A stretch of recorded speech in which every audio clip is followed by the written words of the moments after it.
From Philadelphia, Mayor Michael Nutter. All right, Mayor Nutter. What's up, John? How are you? Good. I'm well. Good morning, everyone, and it is our great pleasure to be here with you this morning. We have a ton of great mayors just participating in this press conference. We expect to have probably a couple hundred mayors at the entire conference.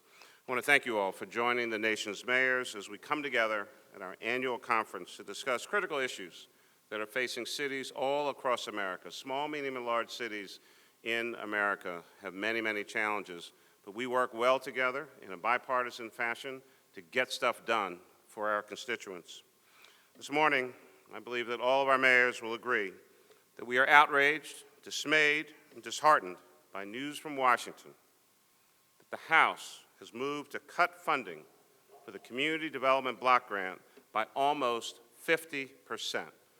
This cannot stand, this will not stand, and the U.S. Conference of Mayors will lead the fight to beat back this bad idea that will damage America, damage our cities, create higher unemployment in this country, hurt seniors, and so many others that are dependent upon the CDBG program.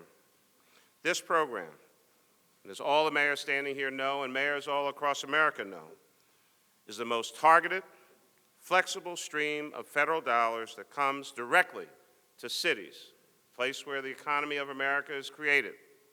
And we use these funds to take care of our most vulnerable citizens. We create jobs, and we leverage private dollars for economic and local infrastructure projects. At a time when our nation is still trying to recover from the Great Recession, a program that is a proven job creator.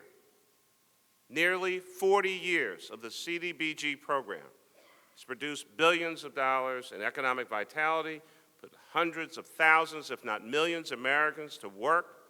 No controversy. The program works. Democrats love it. Republicans love it. Independents love it. Everyone loves the CDBG program. Why in the world would you cut one of the best programs that federal government has ever created in its existence? It puts in jeopardy our residents and our citizens and our neighborhoods that need this program the most.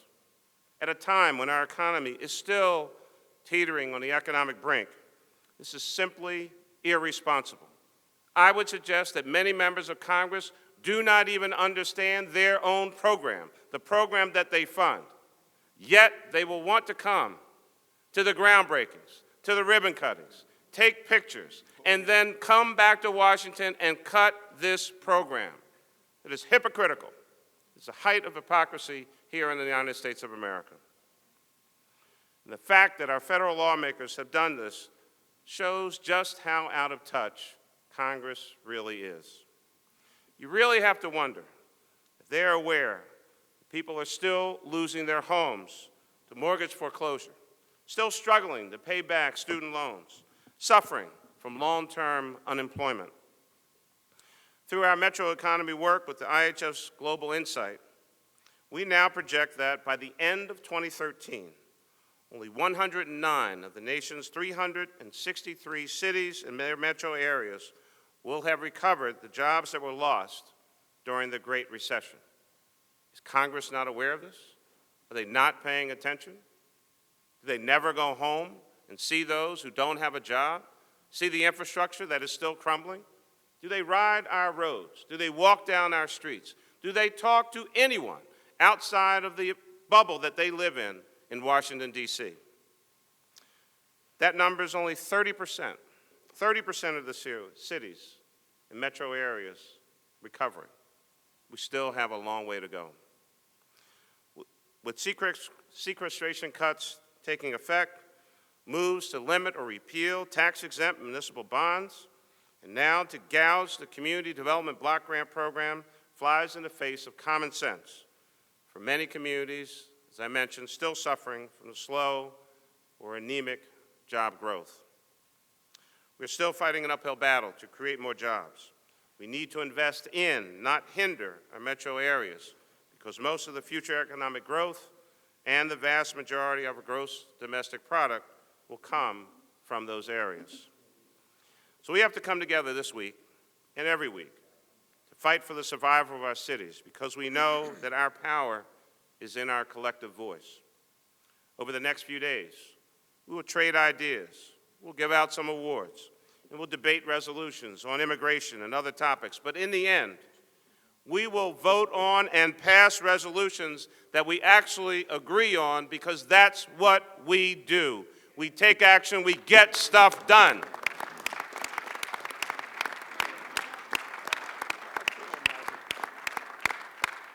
Mayors actually know how to work together. We can't pass a continuing resolution on whether or not we're going to pick up the trash, fill a pothole, put officers on the street, make our streets safe, help our children get a great education. We can't pass that off to tomorrow's debate. It's action today and every day for mayors, because that's what we do. We respond to the needs and concerns of our citizens, the people we work for, not the special interests, not someone who's paying a tab somewhere, not someone whose outside influence seems to overwhelm the voices of those who go to a polling place and say, I want you to represent me as a leader of our city, and then be as responsive as we possibly can. Let's also make it clear that the current way of doing business in Washington, of course, would never be acceptable at the local level. We can't get away with the nonsense that folks engage in and act like that's action. All it is talk. Talk has never gotten anything done. Voting has. Taking action has. Being an executive has.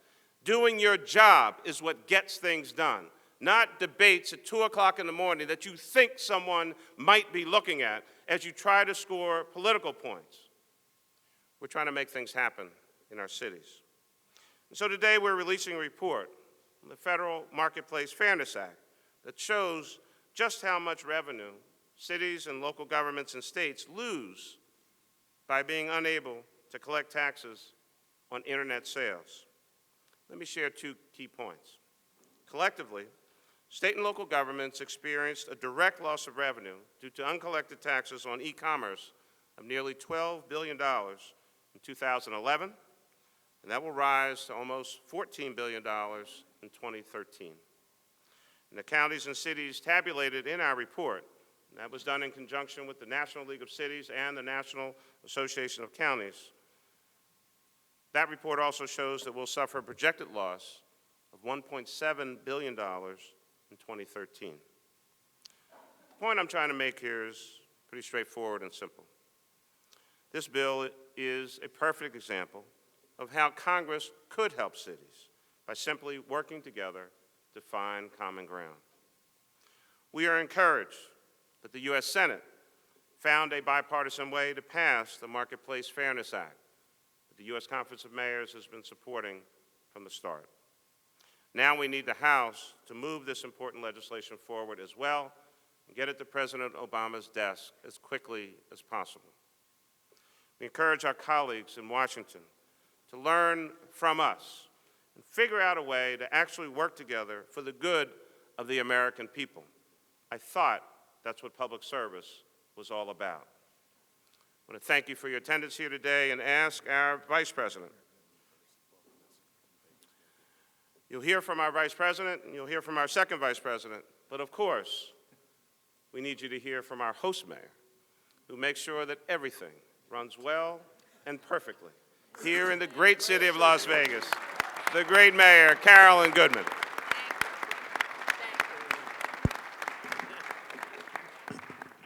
I'm the lucky one that gets to say the good news, because that was not good news. And the CDBG bonds, those are critical to our community. But the happiness is 81st U.S. Conference of Mayors here in this great city and community of Las Vegas, in this wonderful host hotel of Mandalay Bay. We welcome you all back, and we know after the work is done, you will have a good time. We know the GSA, we know Prince Harry, but we know what happens here. We'll stay here and do have a good time. This economy, I will tell you, brought us to our knees like so many of the communities across this country. But there is a renaissance in this town, and it is a huge and positive one. It is a great convention and business place. It is a wonderful place to have a great meal with more five-star restaurants, great entertainment, top shopping for your other support people. And I will tell you, there is so much to see. We have a brand new cultural center, the Smith Center of Performing Arts. We are finally seeing medical tourism come to this town through the Cleveland Clinic, Lou Ruvo Brain Institute. We have many museums that have opened. The National Museum of Organized Crime and Law Enforcement, better known as the Mob Museum, which is indigenous to us. Our neon sign. But our neon sign, which has become our neon museum, we have a museum here. But one of the best things that we're known for now, and it's hard to believe since I've lived here for 48 years, we are recognized as a leader nationally and internationally in sustainability. So there's much to learn. We are really excited about what we have to share. And I know that the only way anything's going to happen in this country is to get rid of the parties and let the mayors who talk with the people, walk with the people, and work with the people move this country forward. Nobody listens back there, but I will tell you, each one of these wonderful mayors, and we have over 200 mayors here with us today. It is simply incredible because they exactly know we suffer the problems, we suffer the issues, we watch it, and it's up to each one of us and each one of our constituents to say it's enough. All that happens is just more conflict. So I am so excited on behalf of the city and the entire community of Las Vegas to welcome these wonderful mayors from across the country. We are the hot spot in entertainment and in so many things. It's a little hot right now. We didn't call for that. But I just want you to know we're so honored, so proud. We have this wonderful conference back. The last time was in 2006. So we are thrilled and so honored to have Mayor Nutter, our president, who is obviously very passionate, as are all the mayors, and our vice president, Scott Smith, and junior vice president, I guess you call it a junior. Second. Goodness, what a faux pas. No, he's awful young. I mean, my goodness. This is a blonde, I would say. This is youth. And he's done some good things. Kept his basketball team there. We want his river. Anyway, enough for me, and I will turn this back. Mayor Nutter, it's back to you. We are so proud of your voice and your leadership. You're phenomenal. Go Philly. Thank you. Mayor Goodman, thank you very, very much. Let's give Mayor Goodman another big, big round of applause. It's my great honor, and I get to work with all of these mayors. But in terms of the leadership, and certainly our CEO and Executive Director Tom Cochran, and the great staff at USCM, we get to be on this side of the microphone. We say the things that we say. These conferences don't just happen. The things that we do don't just happen. They happen because we have a great Executive Director and CEO and a great staff that keeps us, as our staffs do back home, that keep us in line and keep us focused to make sure that we do what we need to do. Let me ask our Vice President, a very strong leader, and epitomizes when we talk about bipartisanship and trying to get stuff done. Let us have Scott Smith come up. Thank you, Mayor Nutter. Now, I want you to know that unlike Mayor Michael Nutter and Carolyn Goodman, I am not going to tiptoe around the issues. It's amazing. If you saw what a Philly native would do, then you saw what a Philly girl who comes to Vegas ends up with. That's a deadly combination. But I would like to thank Mayor Goodman. I'm probably the only mayor here that says I came here to cool off. And the Smith Center is an incredible center. I'm sorry to say I had to come to Las Vegas to get a building named after me, but we're still trying in Mesa. I would like to just expand a little bit on what Mayor Nutter so forcefully and eloquently talked about with Community Development Block Grants, or CDBG. Just a little bit of background. This is a 40-year-old program that basically, unlike Washington, has already gone through significant cuts.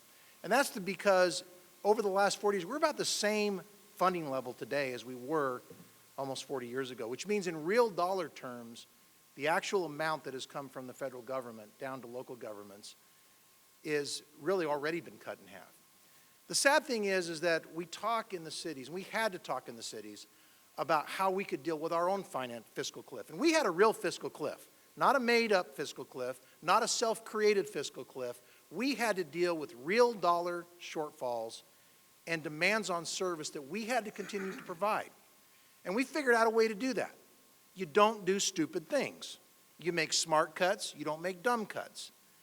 Cutting programs like CDBG is just dumb.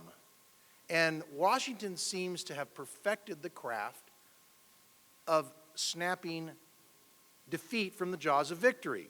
We've done it with we're trying to do it with CDBG. We did it with the approach taken on sequestration. These are things that if they just look at cities and see how we have handled serious financial situations, and we've done it in a way that still advances our communities, that still builds for a better tomorrow. That's the most frustrating thing about the cuts in CDBG. This is not a program. These are people. But not only are they people, these are people who have been able to leverage a combination of public and private money and efforts to create a real return on what the federal government sends to cities that they don't get in almost any other program. I challenge a member of Congress to show me another program that has as great of an impact, direct impact, or has as great of a return, real financial return, as does CDBG, and yet we're trying to cut it in half. So we're not, we get united on a lot of things. This is one issue that we are united with, but we're not only united with the cut, we're united with the way that business is done or not done in Washington. And what we would say here, come together, watch and see how mayors get things done. We take bad situations, we try to make them better.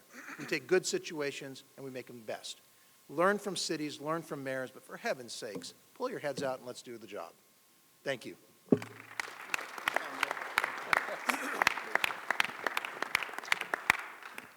We've been working with Mayor Smith on being a little more direct, and I thought I thought his close, just pull your head out.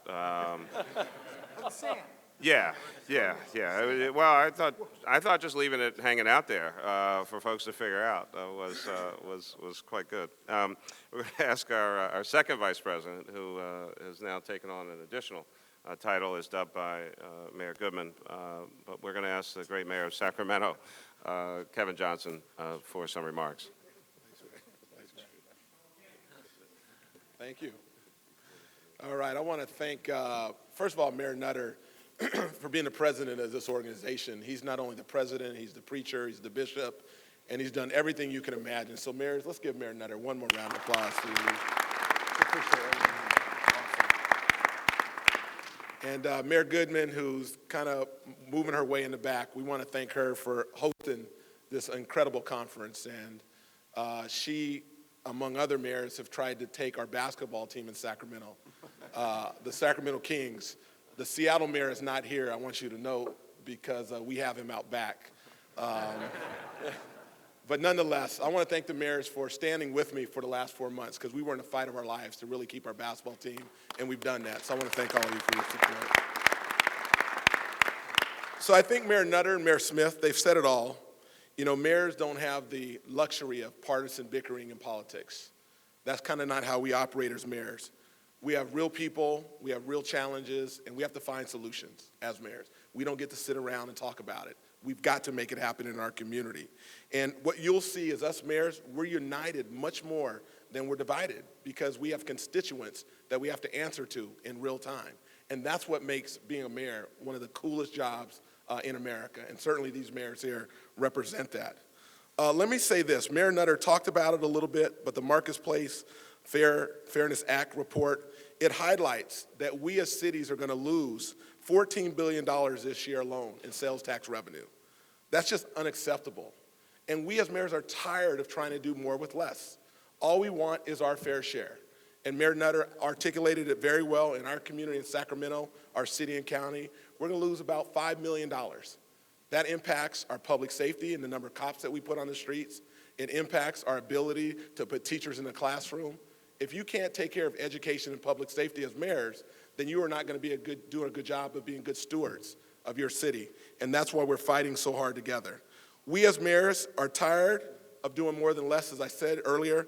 Congress must pass the Marketplace Fairness Act to return the lost revenue to cities. But greater revenues alone will not get us out of the challenges that we want, because we as mayors are not reckless in our spending. We have to balance our budgets. We have to figure out a way to take the little bit that we have and stretch it for longer periods of time. We do that. We are all about fiscal reform and accountability as well. So that's one thing I'm going to talk about briefly in my remarks. As mayors, we know that education is not an abstract policy. It is not an issue that's just debated in Capitol buildings. We have constituents, parents and teachers and kids every day that want a high-quality education. And that's our commitment. We have to educate our young kids. You cannot have a great city without great schools, and we know that firsthand. In our country, there's an education crisis. We have, unfortunately, only 52% of fourth graders in this country can read on grade level. Only 52% of fourth graders in this country can read at grade level. And if you're an African American or Latino, only 16% are reading at grade level. In the greatest country in the world, we as mayors are not going to allow that to stand anymore. We are going to stand for our children and our kids and our community. And over this conference, we as mayors, in a bipartisan way, are standing together to support bold education policy reforms that we will consider at this annual meeting. I will tell you what 4 of them are. Number 1, we are supporting fiscal reform. We know that we have to create systems where we foster transparency, flexibility, and accountability. Whatever dollars go into our schools, we want to make sure they get to our kids, and we want to make sure that we invest in what works. Number 2, we are standing with the president to support universal and high-quality preschool. You guys have heard this before, that 90% of a child's brain is developed before he's 5 years old. We've got to get to our children earlier. Number 3, we're calling on reform for teacher pay. We want to make sure that we reward the best and brightest. Teachers should be respected and esteemed in our community. They are the most noble profession. Unfortunately, public servants, we might be second. But we know teachers at the end of the day do the hard work, and we want to pay them accordingly. And then lastly, we are calling on the reauthorization of ESEA. Congress over the last 6 years has decided not to renew this important act. We as a bipartisan committee are going to make sure that education is a top priority. And why? Because we need an educated workforce. At the end of the day, we've got to make sure our children are educated. If we're going to compete globally, we have to have an educated workforce. In this country, over the next 20 years, there's going to be 120 million jobs, and we're only going to be able to fill 50 million of them. That means 70 million jobs will be filled from children in China and India, not in our cities. And that's what this conference is about. It's about solutions and putting kids first. So again, on behalf of all the mayors, I thank you for your commitment to all the important issues, but more importantly, getting things done. Thank you.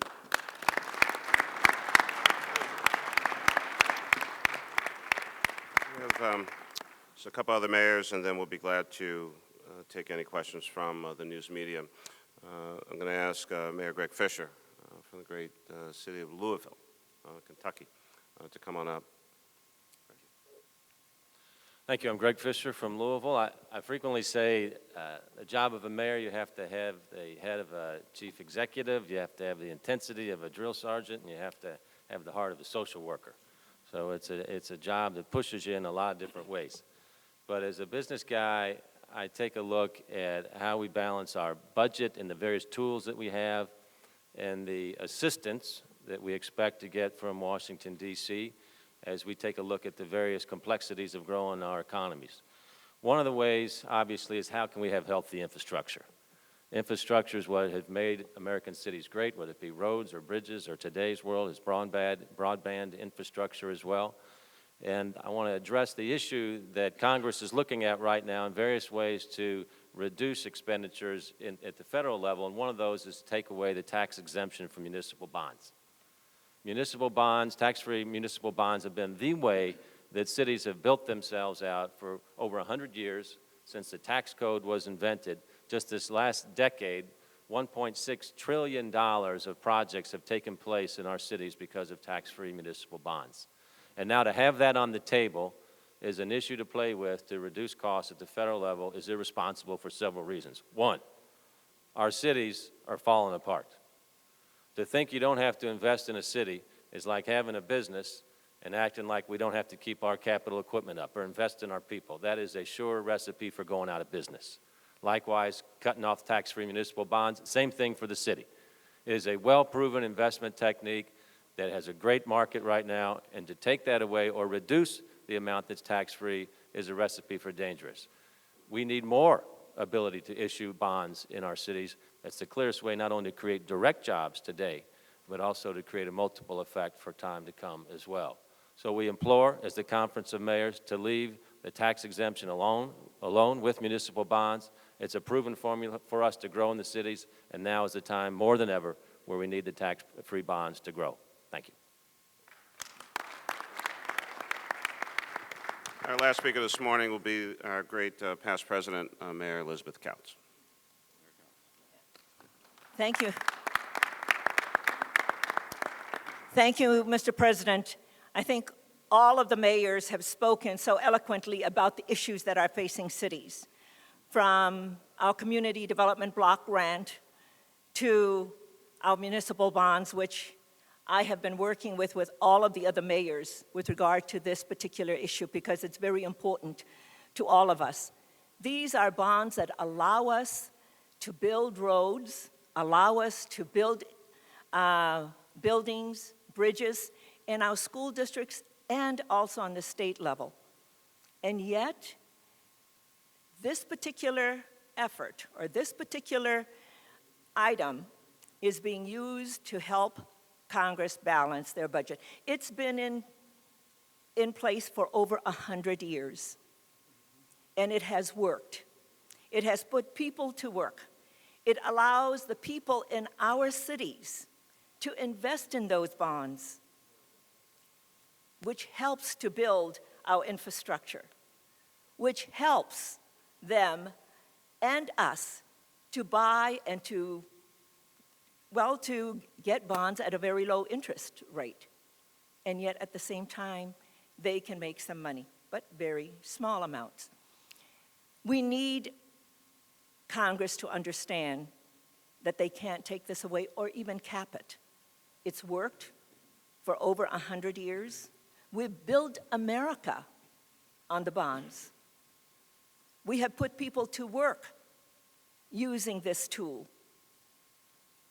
And yet, as Mayor Smith and President Nutter and others have said, it's not a good decision. It's not a wise decision. It's a stupid decision that's going to impact all of us.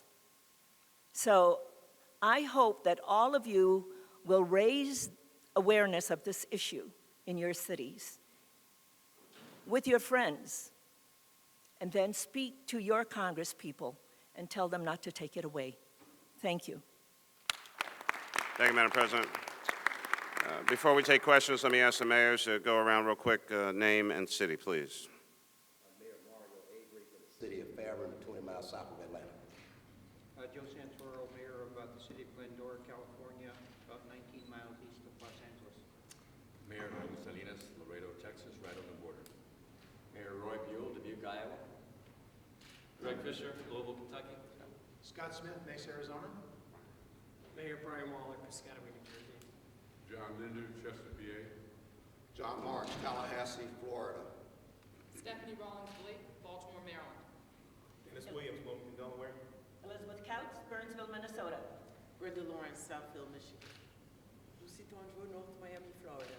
Mark Mallory, mayor of the great city of Cincinnati. Ryan Barnett, Rochester Hills, Michigan. Matt Doherty, Belmar, New Jersey, down to Jersey Shore. Harry LaRosse. Mike Bissonette from Chicopee, Massachusetts.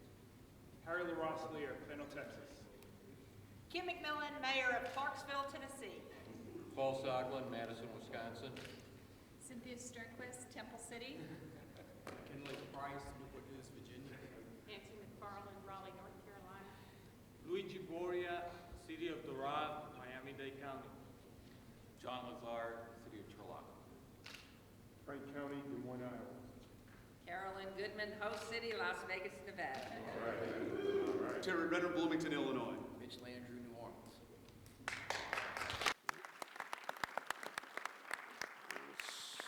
So with that, for any of the news media here, we'd be glad to try to answer any of your questions. Any questions? Yes, sir.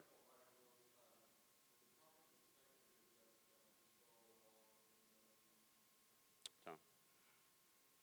Yes, we have several resolutions, and I spoke to the press yesterday outlining the policy of the Conference of Mayors. It's been there since 1968, and we are very simply opposed to having persons that are mentally ill, children, and criminals to have guns.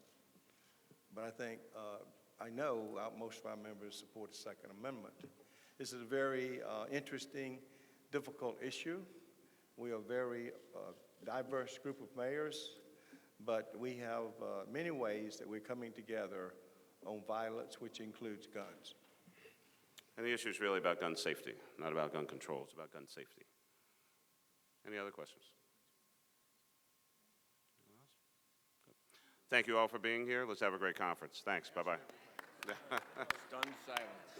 That's what I call it.